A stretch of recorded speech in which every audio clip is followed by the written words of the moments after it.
Hi, everyone. This is George Felos. Welcome to Meditation for Lawyers. For those of you who are expecting mediation for lawyers, this is not mediation for lawyers. Every time we run this webinar, we have a mediator contact us. And also, this is not medication for lawyers. So we will not be dispensing any drugs today, but you may be producing some of your own endorphins. It is 10:30 p.m. in India, where I'm broadcasting from. It is noon on the East Coast of the US, and it is 9 a.m. in California and Oregon. So welcome to those on the West Coast, to those in the East Coast. I believe we have some attorneys from Oregon, some attorneys from Pennsylvania, as well as Florida and California. Thank you for attending. Also, my thanks to Will Nickel, who is my technical assistant and provider of good cheer, without whom I would not be doing this. So thank you, Will. So we're here today and tonight, and the goal is for you to, number one, relax and enjoy yourself. Number two, my goal is to help you to be able to learn how to meditate and establish your own meditation practice. A couple things just off the bat about meditation, just to clear up common misconceptions. Meditation is not about stopping your mind. I once gave a talk about meditation, and a young woman came up to me after the talk with tears in her eyes and said, "Thank you so much." And I said, "For what?" And she said, "For saying that meditation is not about stopping your mind." Because if you think that's what meditation is about, who's going to do it? I mean, that's an exercise in frustration. Not that the mind can't subside and rest in meditation, but the goal of meditation is not stopping your mind. Also, in meditation, we're not trying to get rid of anything, not trying to get rid of any type of thoughts or type of sensations or feelings. Meditation is really a shift in focus. So imagine you're looking at a painting and it has a foreground and a background. Our attention usually is captured by the foreground. The objects are relatively bigger, they're flashier. But if we want to notice what's in the background, we don't have to get rid of the foreground. You don't have to paint over the foreground to notice what's in the background. Your focus just shifts a little bit, and there's the background, and the items in the foreground are still there. They're just not as prominent. Keep that idea. I think it's a good concept to keep, and a helpful one is that we're just shifting our focus to the background, that upon which what happens in the foreground appears. Also, I hear a lot of people say, "Hey, I'm not suited to meditation. That's for people who are relaxed. I have an active, busy mind. It's not for me."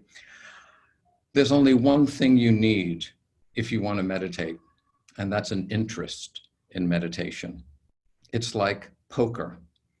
After the Terri Schiavo case, my big case, I started doing things on my bucket list, and one was to go to the World Series of Poker.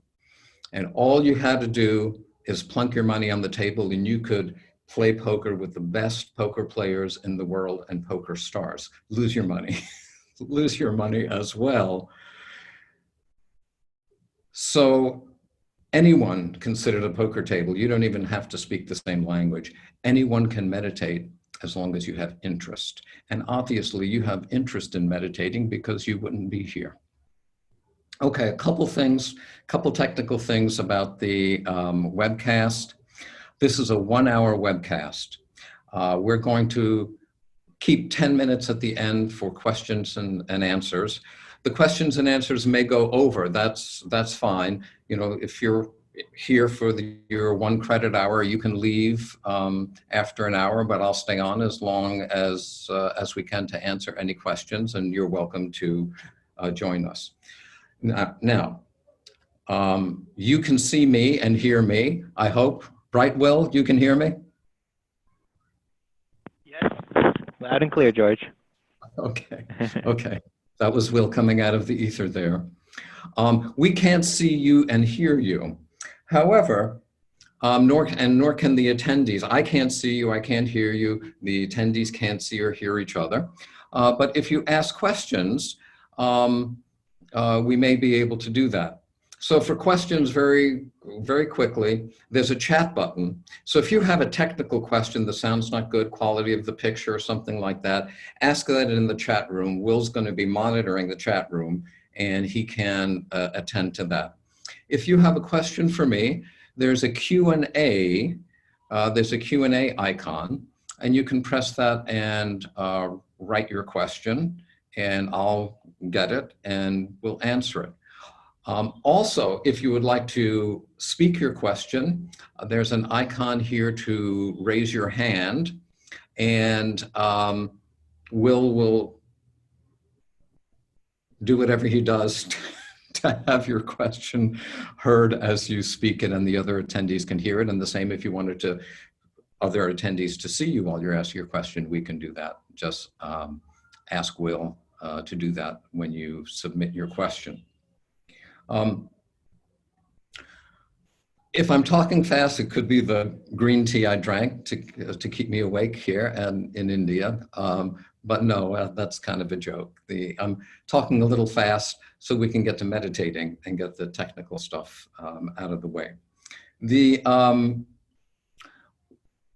We're going to do about 3, 4, 5, depending how things go, meditation segments.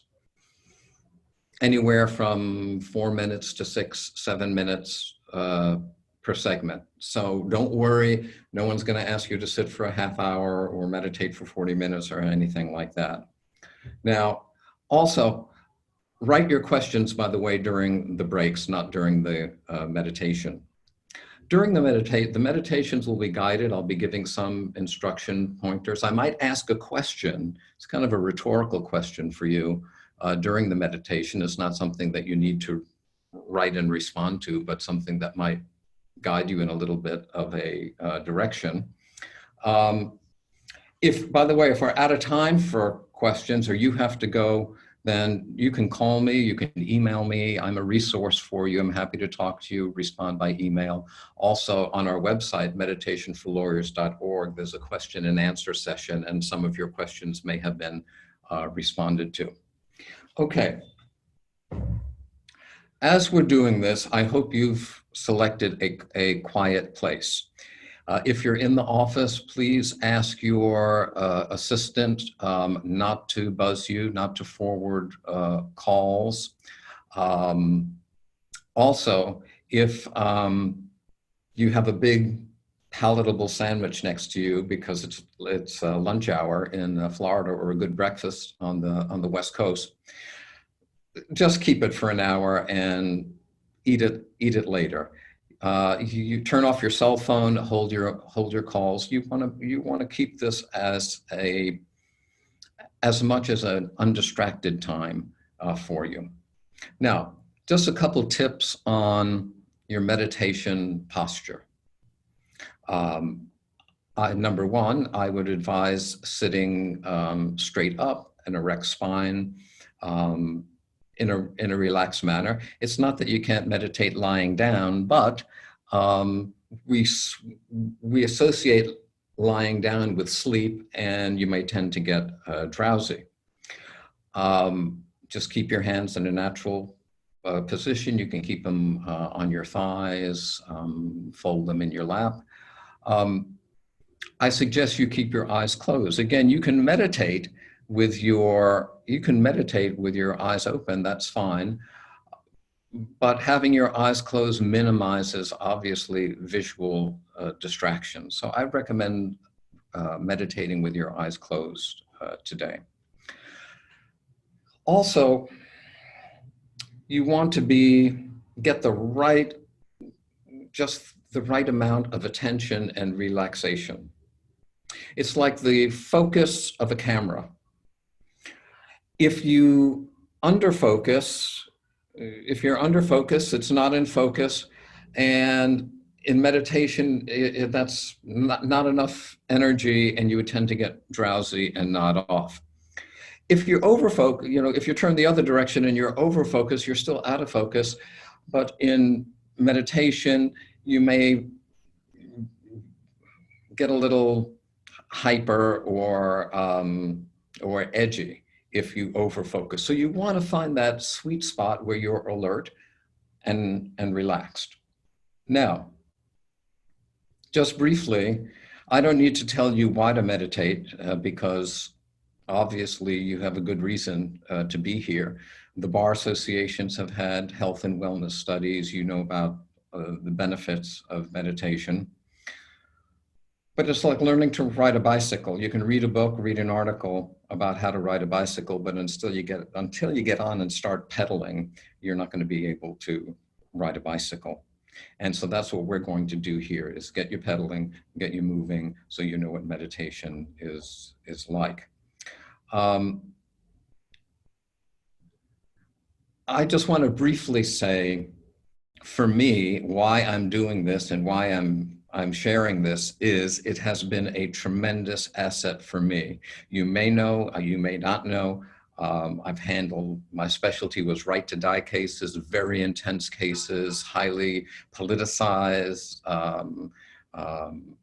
So in the Terri Schiavo case, the right to die case I had, in the last 2-3 weeks, while the Congress was getting involved and the federal courts were getting involved and the Senate and House were debating it, we were up and down the federal court system almost every day, having an appeal filed by the opposition in the morning and the 11th Circuit Court of Appeal giving us a briefing schedule, initial brief by 2 in the afternoon, answer brief by 8 p.m., reply brief by 1 in the morning.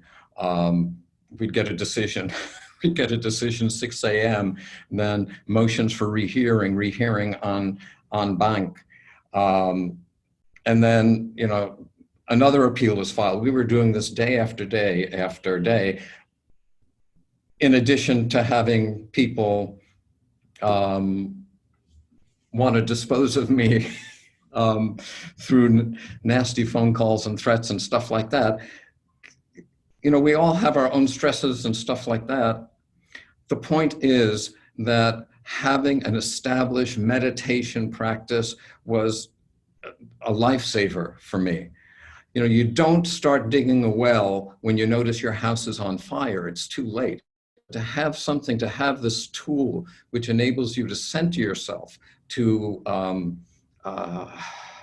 accommodate, integrate that stress in a way that's not harmful, was a tremendous assistance to me. So that's one of the reasons I do this. I know it worked for me, and it can work for you. We all have our stresses in our practices, in our lives, and so it's a big help. Okay, I'm gonna put that banner down, put that flag down. Okay, last thing before we get going here. This is your direct experience.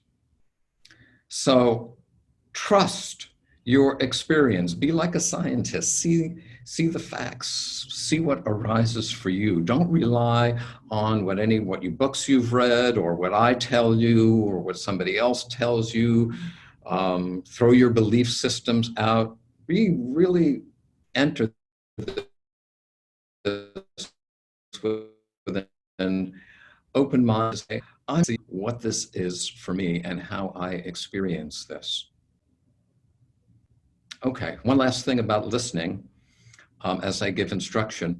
Remember, the next hour, well, we have 45 minutes left, nowhere to go. You have nothing to do. Just lean back, relax, listen to the words, and Let's go. Okay. So the first thing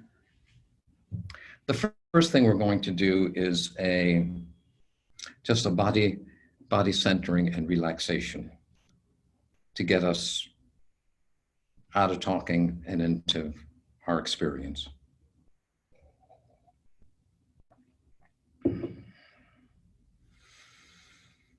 Okay, close your eyes.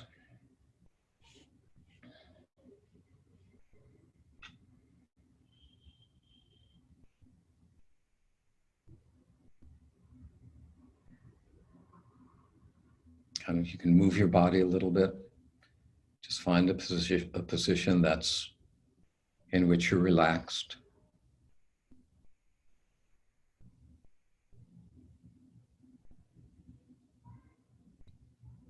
And just note the first thing that comes to your attention.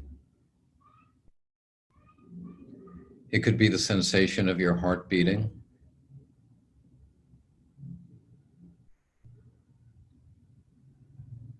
A sound outside the window.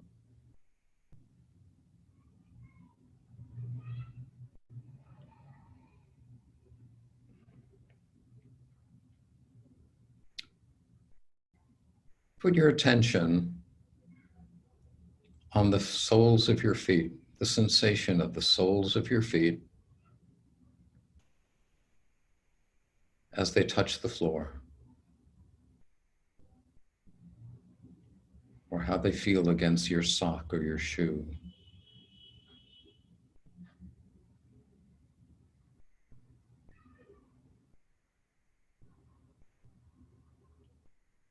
Just notice how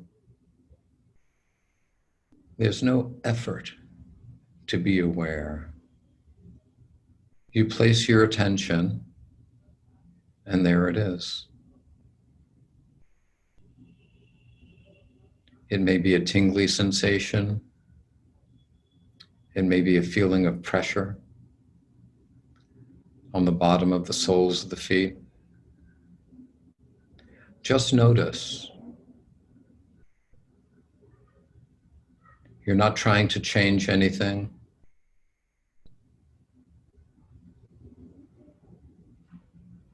Not trying to make anything happen.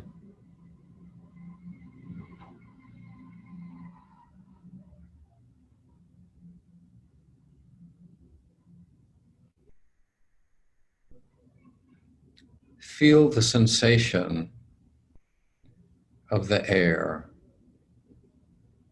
against your cheeks.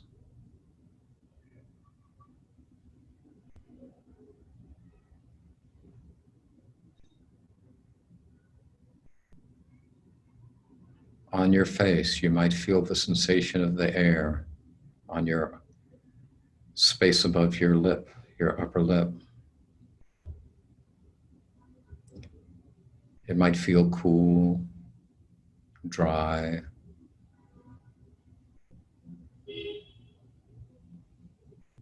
Again, notice that you don't have to do anything to be aware. Just by placing your attention there, you're naturally and effortlessly aware of that sensation.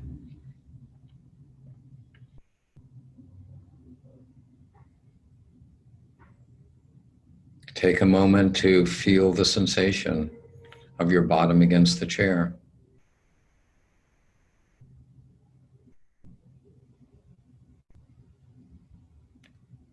If your attention wanders and you hear something outside, that's fine. If a thought arises, that's fine too, just let it pass. No need to follow it, follow up on it.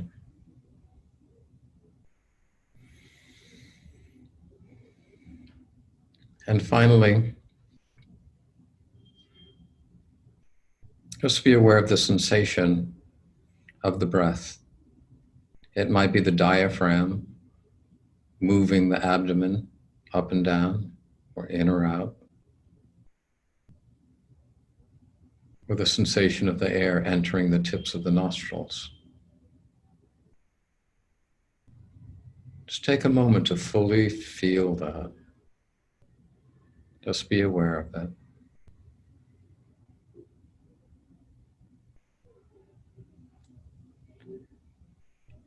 And then slowly open your eyes.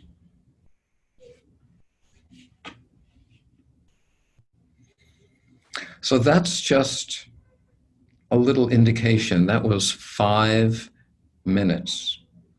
In just 5 minutes, how much more relaxed you can feel, how much more centered you can feel in just a short period of time.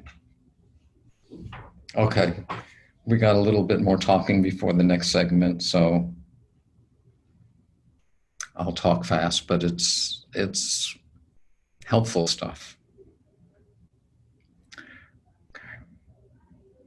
So what are we interested in this meditation?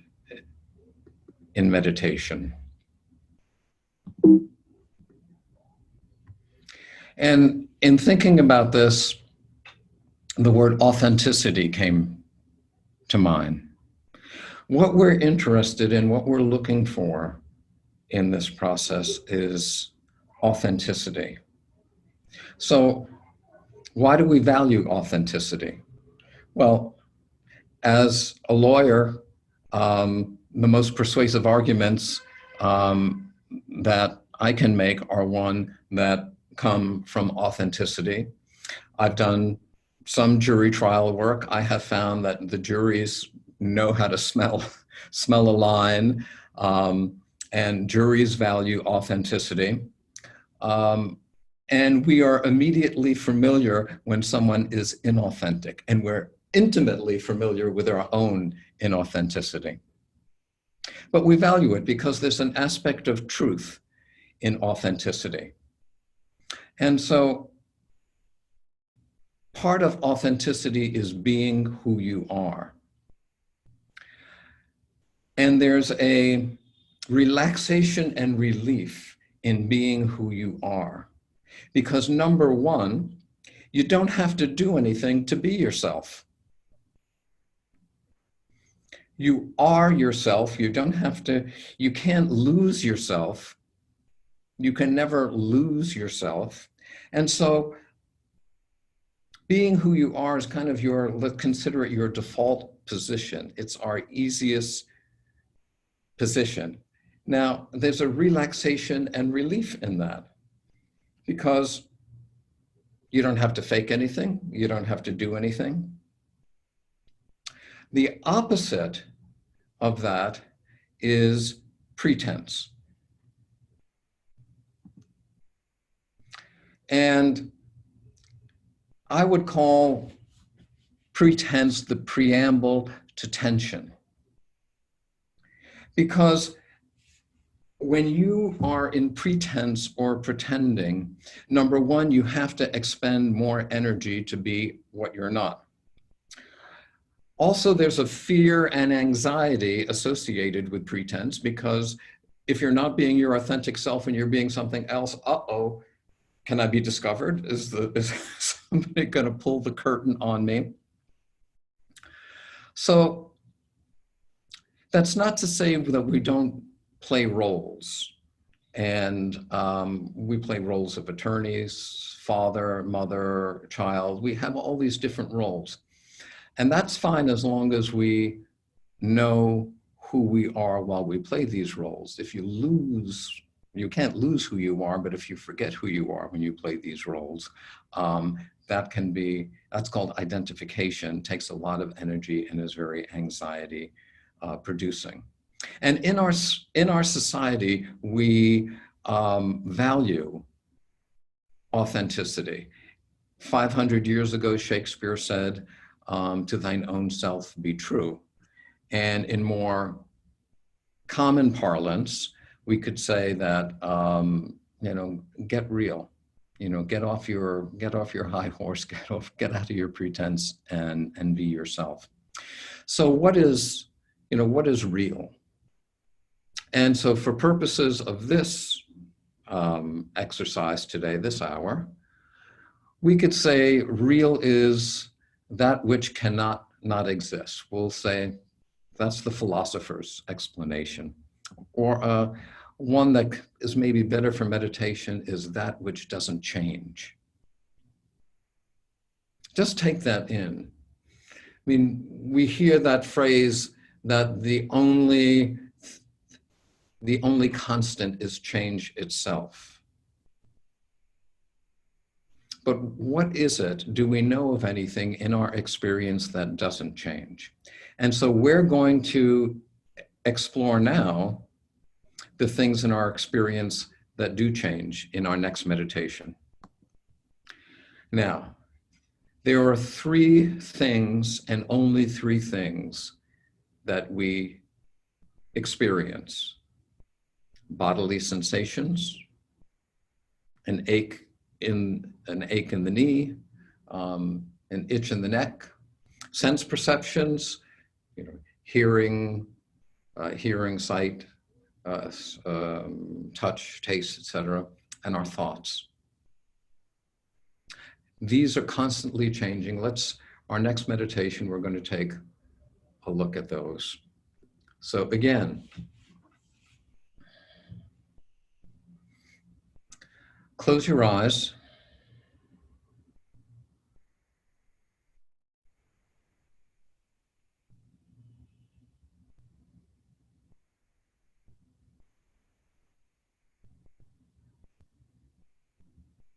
Take a deep breath or two.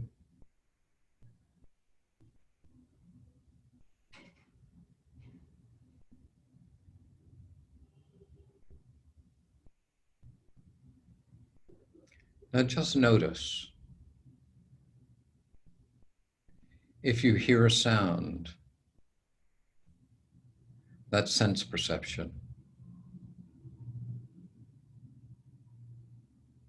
If you feel the sensation of your hands on your lap or your forearms against the inner thighs, that's a bodily sensation.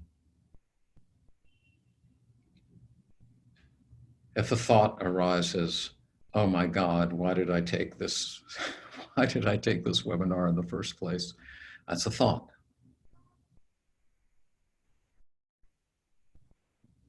Just notice that whatever occurs to you, whatever you are aware of, is one of those three things. If you have the image in your mind of your cat smiling, that's a thought.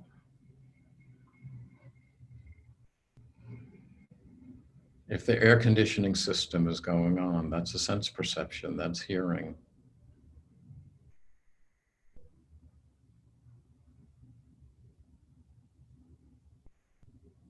The coolness of the breath. Touching your nose, that's a bodily sensation. Again, we're not doing anything with these. We're not trying to get rid of them. You're just observing. You're like a scientist. Wow. What's up next? A thought, maybe followed by another thought. A sound, an ache, a sensation. I kind of lean back a little bit, metaphorically speaking.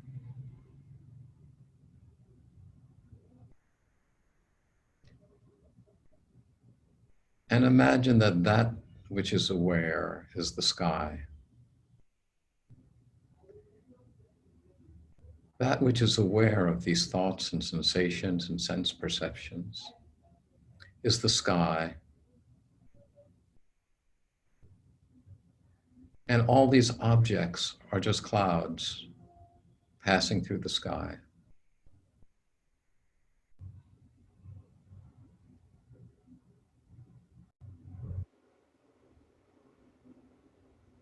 The sound outside, just passing through.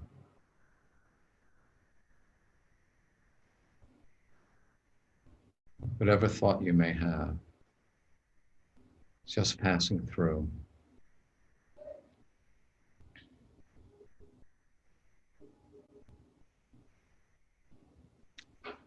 And notice that in this awareness, these objects first are not there, then they arise, they appear. They're there, they exist, and then they pass away. One after another, after another.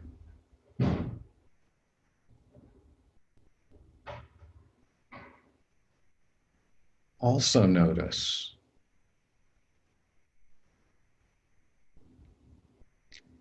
does the sky care what shape the cloud is? Does it matter to the sky whether the cloud is gray or white, big or small?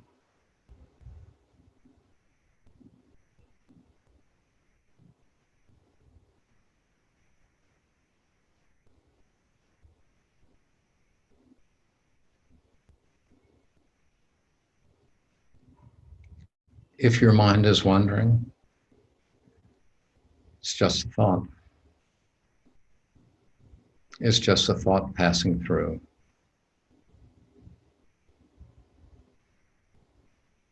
Let it go, let it move.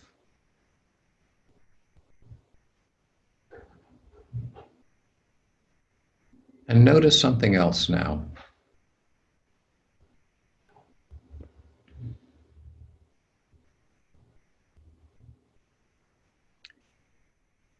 The awareness that knows the sound, is it any different from the awareness that knows the thought? Is it any different than the awareness that knows the bodily sensation? Or is it just one awareness?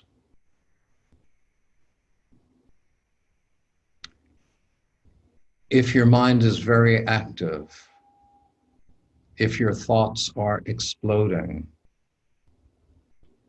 just imagine that the awareness is the sky at night, and the thoughts or the sensations or whatever is predominant and exploding are just fireworks. It explodes, it's bright, it's intense, and then it falls away.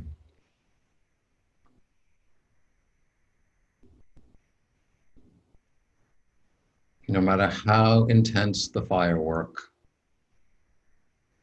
it doesn't hurt the night sky.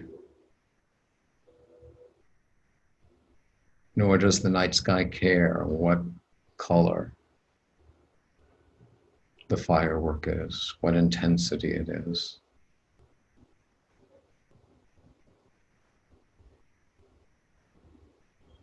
Okay, now slowly open your eyes. So that was an experience in what it is that changes. So we also hinted in that experience, what is it that doesn't change? Or was there an aspect of what you just observed for yourself that doesn't change? What is it that knows the thoughts, the sensations, and the sense perceptions? So we're going to give it a name so we can talk about it, which reminds me of a little article I read. They asked a boy in 5th grade who was a science student, what's a vacuum? And he said, a vacuum's nothing, but we give it a name so it knows that we know it's there. So for purposes of our exploration today, we're going to call it awareness. Now, other people give it different names. Some people call it presence, source, being, consciousness. Yeah, and people have mystical names for it as well. So in our next meditation, we're going to explore that awareness more fully. And there are a couple tips that I'm going to give you on how to do that. One is adopting a posture, an internal posture of non-interference. We've touched on this before. Interference in what's occurring occurs through judgment, comment. You have a thought and you say, I don't like that thought, or I wish that thought wasn't here, or I don't want to think about that person. That judgment comment is interference. We have likes, dislikes. Most things we're attracted to most things, to many things, and then we're averse to things. That's another part of interference. We have projecting into the future, remembering into the past. All these things stimulate and stoke the identification to the objects, the thoughts that we have. So and you say, well, hey, how can I not interfere? And the way to not to interfere simply is to notice it. If you're judging something, you just notice that's judgment. You don't have to get rid of your judgment. Just in the noticing, it'll fade away. If you're judging the fact that you can't be, if you're judging the fact that you're judging, then just see that. If you like something, dislike something, that's fine. We're not trying to get rid of anything. It's just you have an intention of non-interference. Seeing it will allow it to dissipate. It's like the objects in our awareness, when they're agitated, look like the cloudy jar to your left. But by just adopting that posture of non-interference, the sediment begins to settle until the water is clear, and there's clear seeing, there's insight. So one is non-interference. The other is welcoming, which I would call benign indifference. And I'm going to give you another metaphor which is helpful.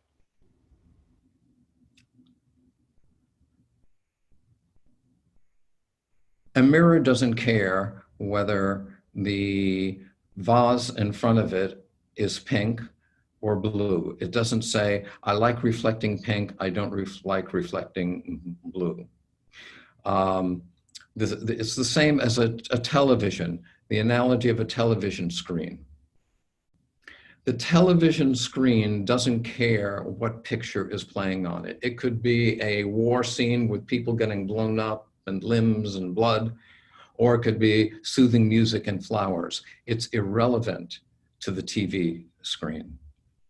It's indifferent. So the background that we're looking at accepts, welcomes, not caring what's put before it. So that's another posture of welcoming, of benign indifference. So just, this may sound like a lot, but don't worry about it. Don't worry about it. In our next meditation, you've heard these words. They're in there somewhere. Let's just see how it unfolds, and it'll unfold in just the right way. Okay.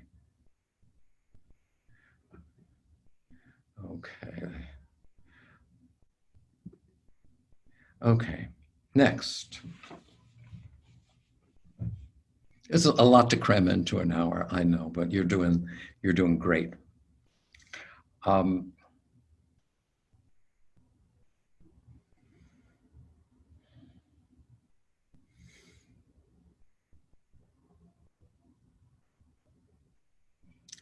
Okay, close your eyes.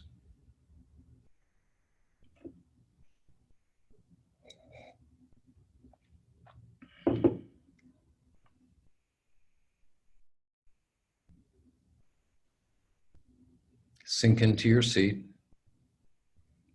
Let your bottom press against the seat and watch your head rise. Let your shoulders just relax down. And just take a moment to sink into the posture, sink into the meditation.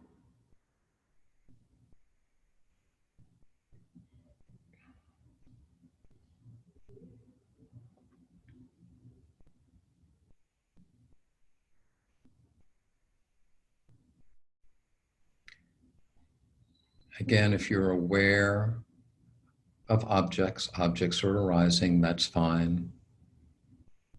They're just thoughts, sense perceptions, bodily sensations, they come and go. And again, kind of lean back into the expansiveness of the awareness that holds all of those objects. No matter how busy your mind may be, ask yourself, does it affect the awareness that knows my mind is busy? What is it that knows your mind is busy?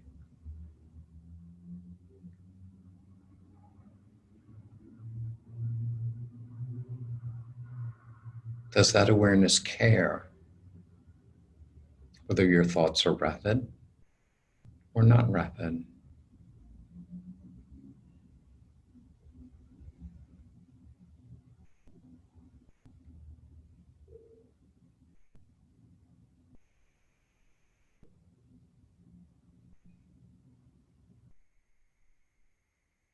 If you notice a sound,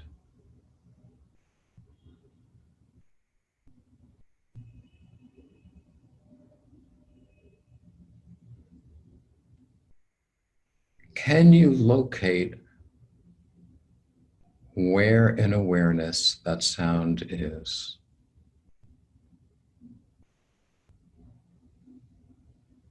Pick a sound.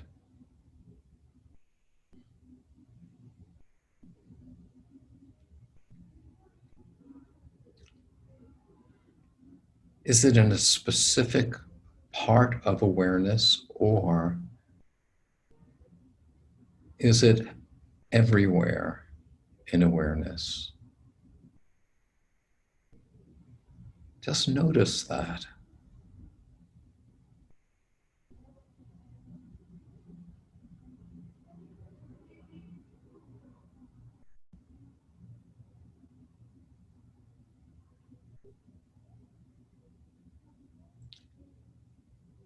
Also observe, can you draw a line, or can you see a line that divides awareness and the sound?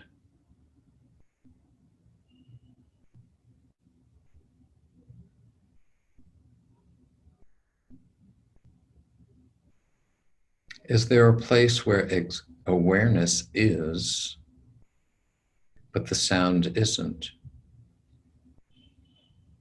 Is there a place where the sound is, but awareness is not?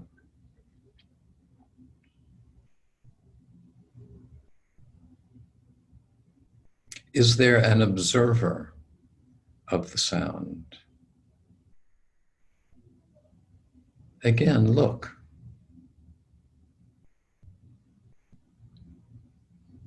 Is there a line you can find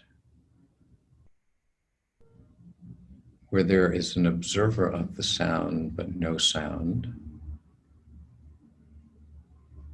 Or where there's sound but there is no observer?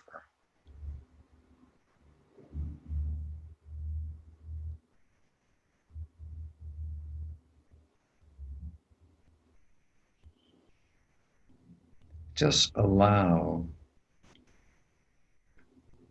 yourself to be that awareness? Or do you have a choice? Just ask yourself the question, is that awareness me? If not, what else could it be?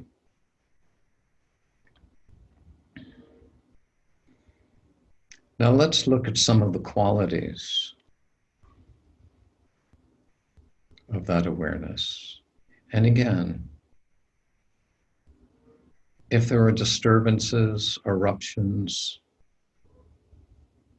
mind attacks, your body bothers you, they're just sensations, they're just thoughts.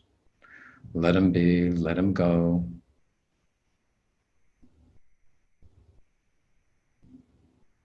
That which is aware of those objects, does it have a boundary?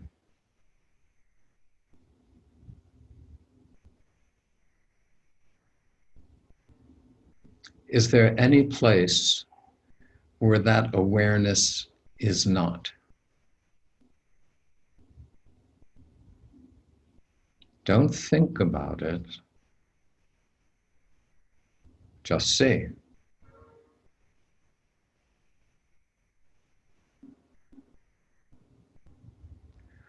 Does that awareness have shape or form? Does it have a color? Look. That which is aware, that which is hearing my words right now, which is aware of my words, does it have any of those qualities of an object? Shape, color, texture.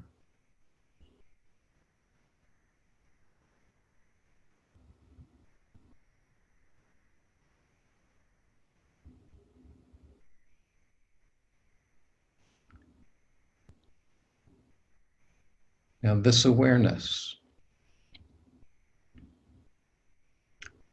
does it have a religious affiliation? That which is hearing my words, that is aware of my words. Not your mind interpreting what my words may be, but that which is aware of them.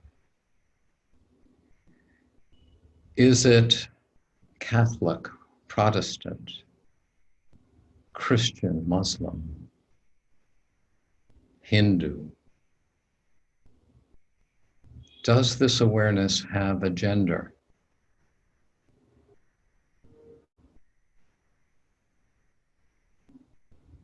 Male, female, other? Is it genderless? All the questions about awareness I've been asking pertain to the quality of objects. So if awareness is not an object,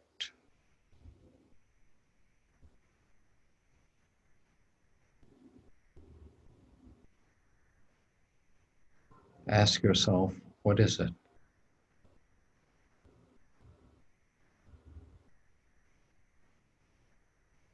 Also deeply, you can deeply sense, not through a sense perception, but know directly, the peace, the serenity,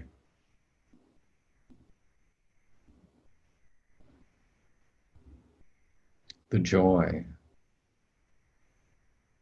the happiness,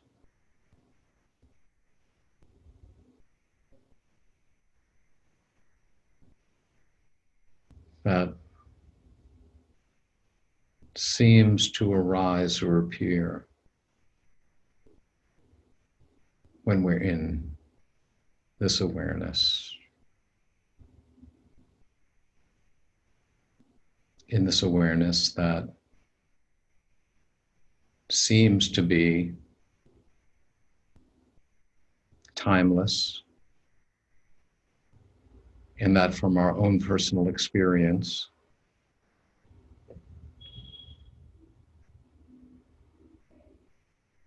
we don't know of any time where this awareness has been absent.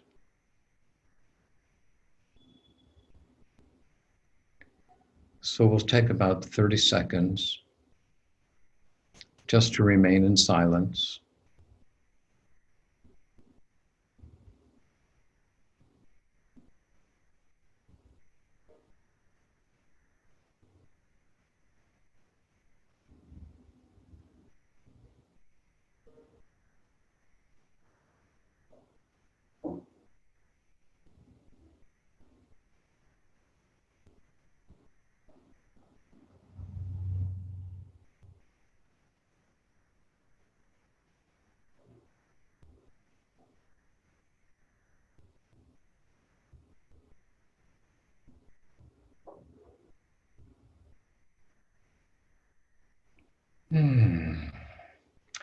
And when you're ready, slowly open your eyes. Welcome back.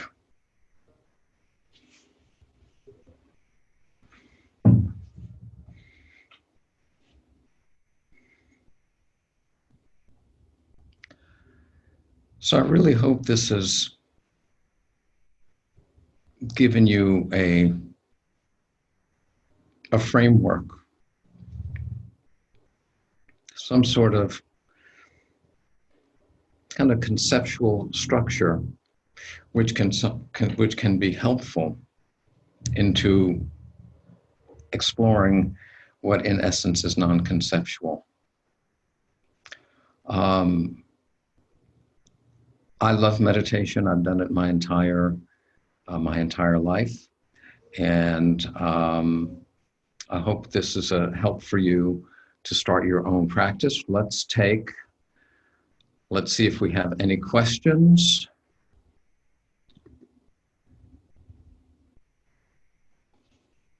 Okay. First question. I keep falling asleep. Is that avoidable or should it be embraced? Well, I hope I'm not putting everyone to sleep.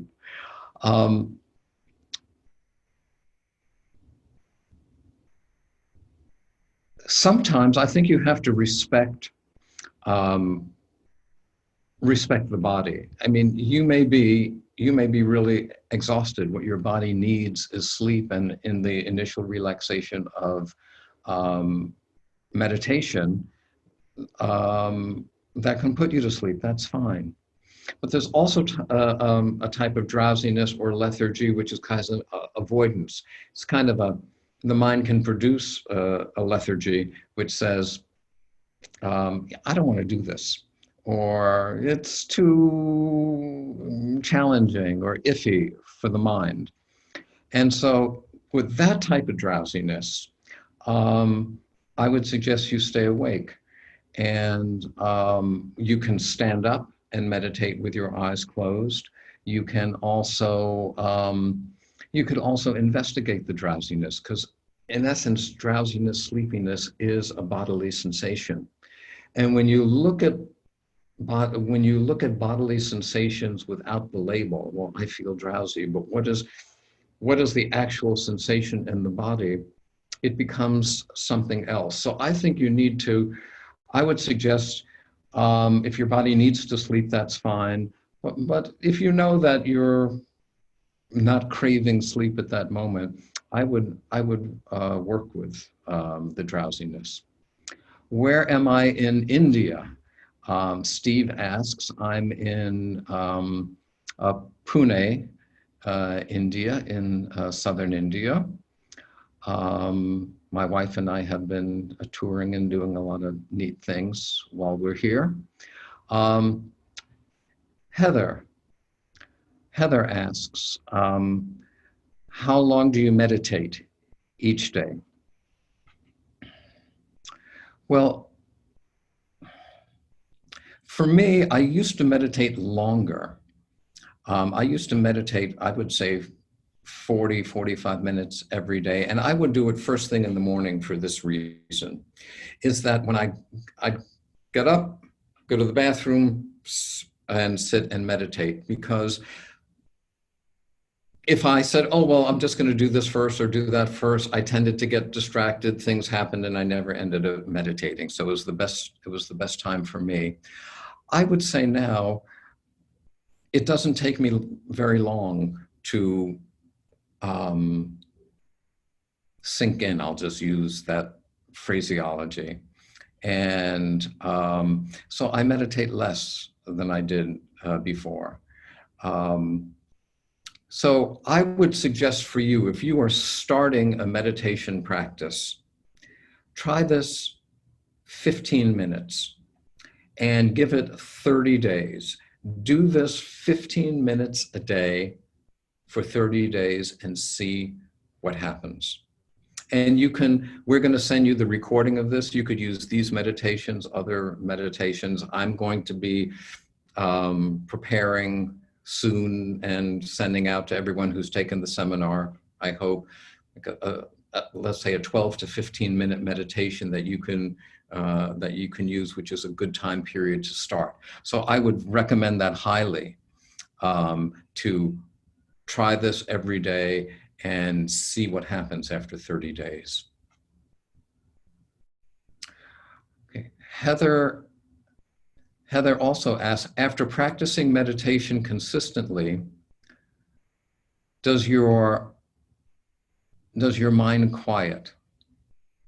Your mind certainly slows down and becomes more restful.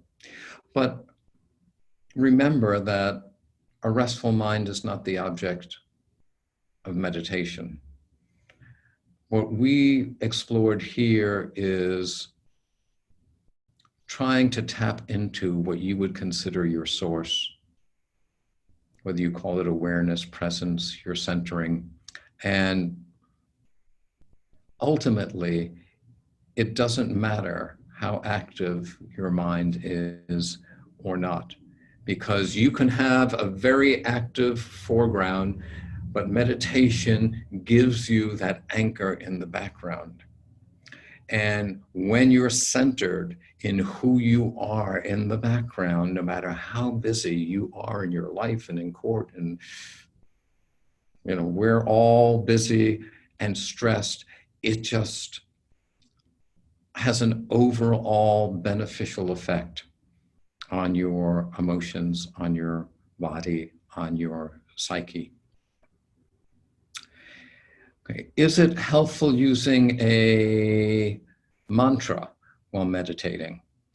A mantra, for those of you who don't know what a mantra is a sound that's repeated internally. Om is a mantra. There are a lot of Om Namah Shivaya, that's a Hindu mantra.